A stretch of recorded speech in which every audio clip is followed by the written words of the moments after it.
Малтретирање, озборување и покажување на сила се уште царуваат во македонските училишта. Истражувањето за правата на децата во град Скопје покажува дека 30% или секој трет ученик барем еднаш се почувствувал понижен. Загрижувачки 25% пријавиле вербално, а нешто помалку социјално насилство. Најбезбедни децата се чувствуваат дома и тоа рекордни 90%, а најнебезбедни на интернет.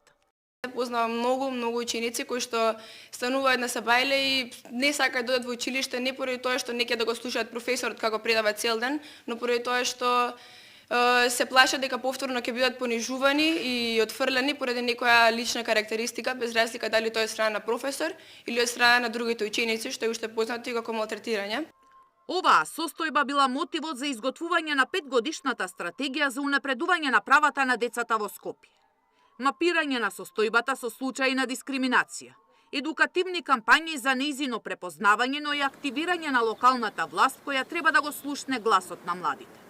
Ќе воведеме задолжителни програми за меѓуврсничка едукација и медиација, обуки за прва помош и постапки при случај на природни непогоди, одржување на сообраќај.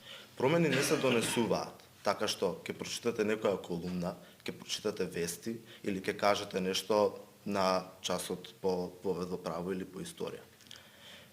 Промените се донесуваат со акција, со активно учество во демократските процеси. Но возрастните ги плаши што игнорирањето и непреземањето на мерки ги брка да си одат од земјата.